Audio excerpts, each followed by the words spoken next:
بھی عطا فرماتا ہے۔ اللہ کے پیارے محبوب کے نام محمد میں رب نے بڑی برکتیں رکھی ہیں۔ آپ نے علماء سے سنا ہوگا کہ بنی اسرائیل میں ایک بندے نے تورات کھولی اور ہمارے نبی کا نام وہاں لکھا دیکھا تو اس نے نام چوم لیا۔ جب وہ بندہ فوت ہو گیا، تھا بڑا گناہگار، سارے مفسرین نے یہ واقعہ لکھا، لوگ بڑے اس سے تنگ تھے، بڑا ظالم بندہ تھا، کسی نے اس کا جنازہ ہی نہیں پڑھا، نہ اس کو دفن کیا، کوڑے کے ڈھیر پہ پھینک کے آ گئے کہ جان چھوٹی مر گیا۔ حضرت موسیٰ علیہ السلام کا زمانہ تھا۔ آپ جب کوہ طور پہ اللہ سے ہم کلام ہونے گئے تو اللہ نے فرمایا، اے میرے کلیم، ہم کلام کریں گے بعد میں، تو آتا ہے اور میں تجھ سے کلام کرتا ہوں، گفتگو کرتا ہوں، یہ کام بعد میں کریں گے، پہلے میرا ایک یار ہے وہ فوت ہو گیا ہے، اس کا جنازہ پڑھ اور لوگوں میں اعلان کر دے کہ جس نے اپنے گناہ بخشوا کے جنت میں جانا ہے وہ اس بندے کا جنازہ پڑھ لے۔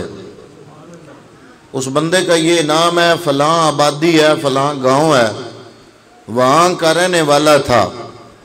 حضرت موسیٰ علیہ السلام وہاں پہنچے، لوگوں نے بتایا کہ جو آپ بتا رہے ہیں وہ بندہ تو بڑا ظالم تھا، بڑا گناہگار تھا، بڑا بدماش تھا، وہ فوت ہو گیا، غریبوں نے شکر کیا، غریبوں کو تنگ کرتا تھا، ہم نے تو اس کو کوڑے کے ڈھیر پہ پھینک دیے۔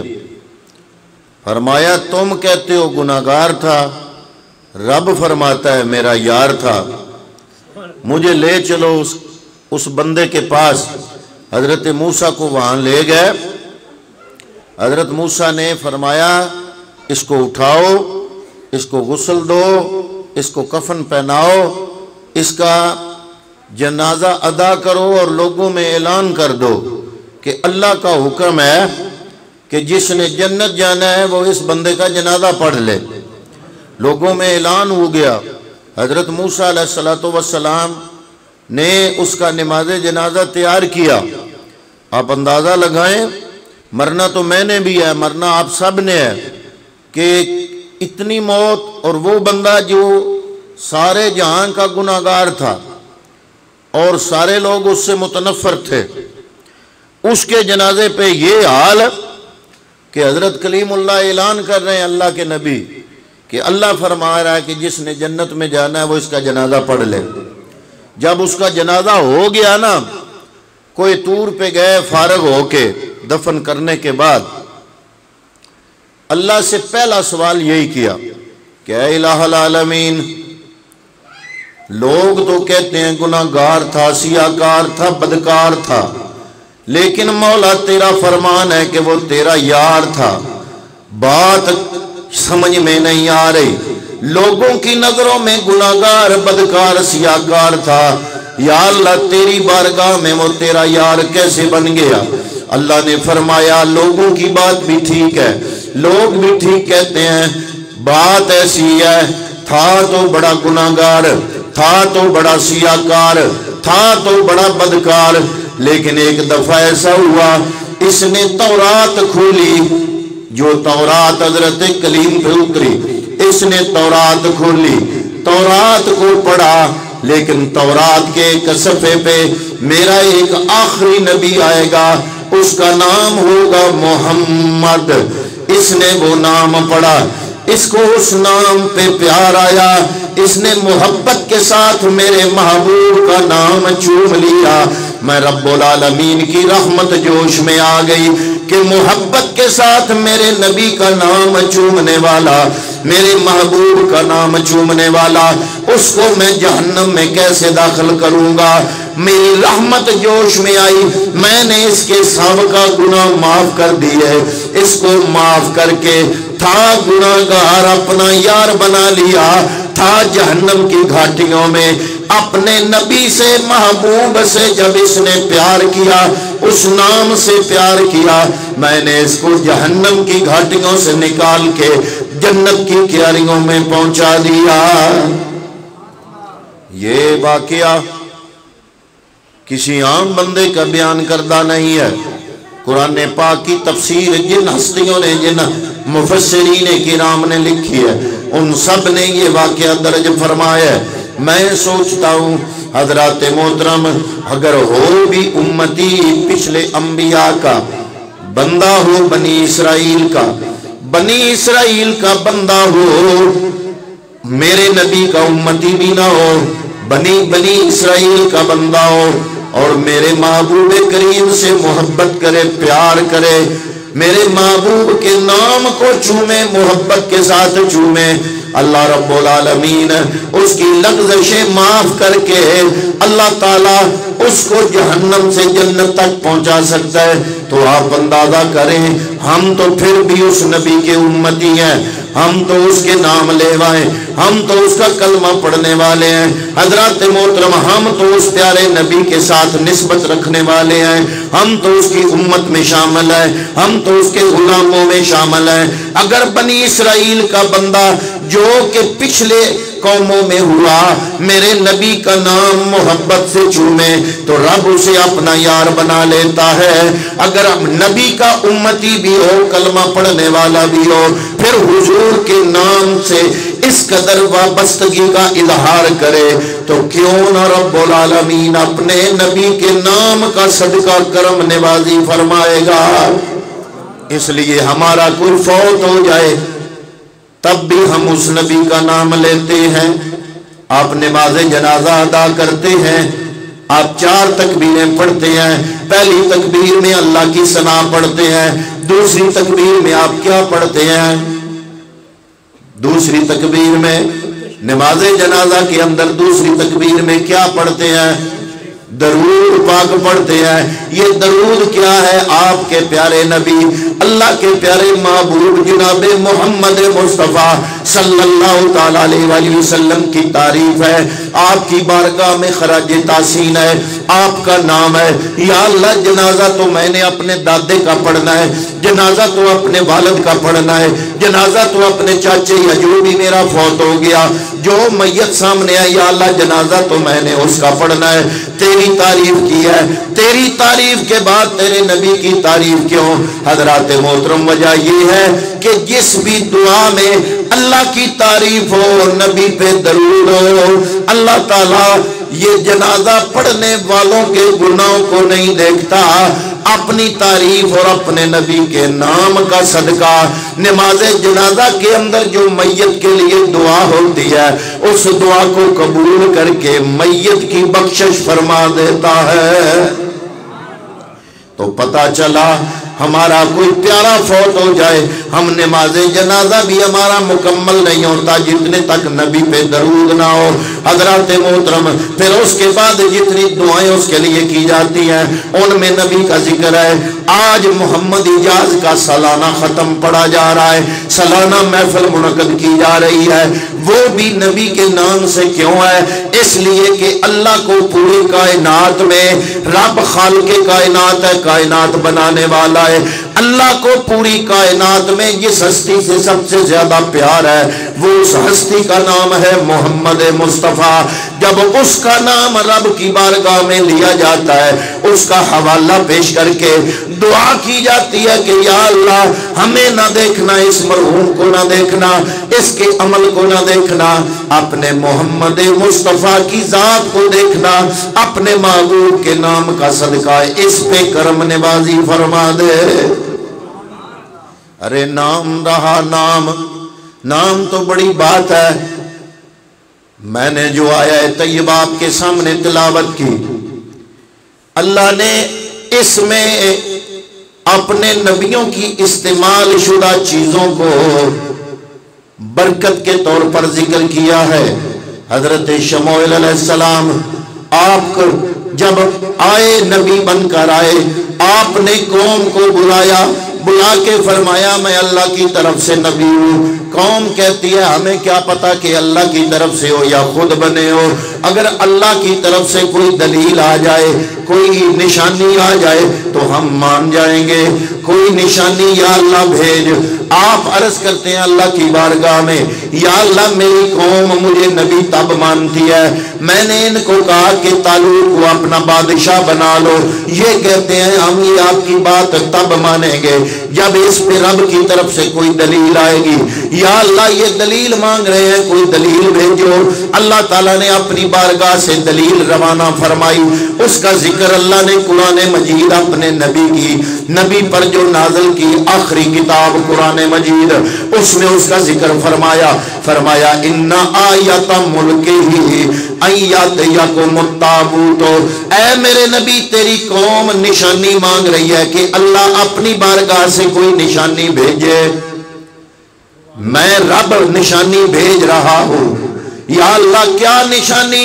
فرمایا ان آیت ملکہ ایات یکم التابوت، تیرے نبی ہونے کی نشانی یہ ہے کہ میں رب کی بارگاہ سے ایک تابوت نشانی بن کے آئے گا۔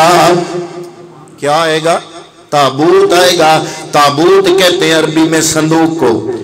ایات یکم التابوت فیہ سکینۃ، یا اللہ اس صندوق میں کیا ہوگا؟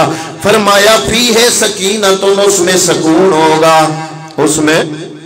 اس میں سکون ہوگا۔ یا اللہ سکون اور صندوق میں یہ کیسے ہو سکتا ہے؟ سکون ایسی چیز نہیں کہ یہاں رکھی جائے، یہاں سے اٹھا کر یہاں رکھی جائے۔ سکون جو ہے یہ محسوس کرنے والی کیفیت کا نام ہے۔ یا اللہ تو فرما رہا ہے کہ میری بارگاہ سے صندوق آ رہا ہے، صندوق میں کیا ہے؟ سکون آ رہا ہے۔ یا اللہ صندوق میں سکون کیسے؟ اگلے لفظ قرآن مجید میں اللہ نے فرمایا ایات یکم التابوت فیہ سکینۃ من ربکم وبقیۃ مما ترک آل موسیٰ و آل ہارون۔ فرمایا حضرت موسیٰ اور حضرت ہارون کی جو آل ہے، ان کی جو باقی ماندہ چیزیں ہیں وہ اللہ نے صندوق میں رکھ کے اس قوم کے ایمانوں کے لیے استحکام اور دلوں کے لیے سکون کا ذریعہ بنا کر اللہ رب العالمین نے اپنی بارگاہ سے وہ صندوق بھیج دیا۔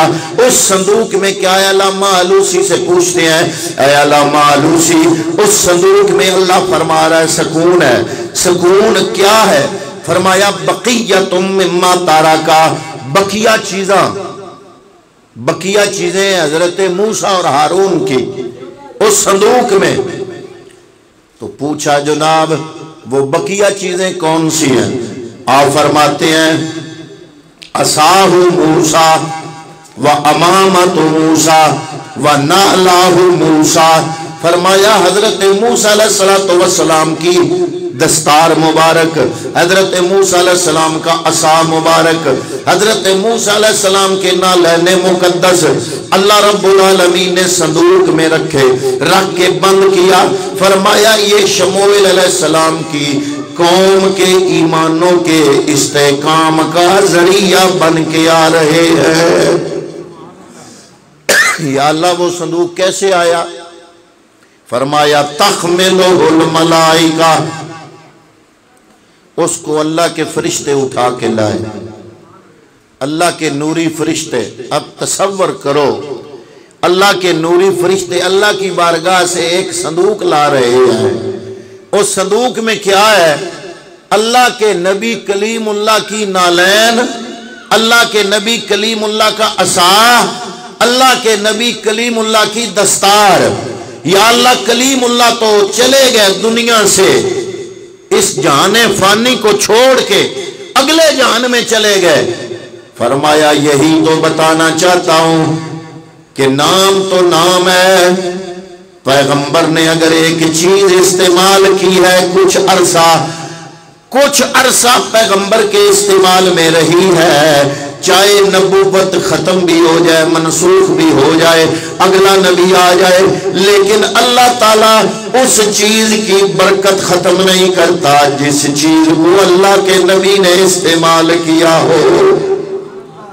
آپ اندازہ لگائیں، اللہ کے بارگاہ سے اللہ کے فرشتے آ رہے ہیں، صندوق اپنے نورانی کندھوں پہ اٹھا کے آ رہے ہیں۔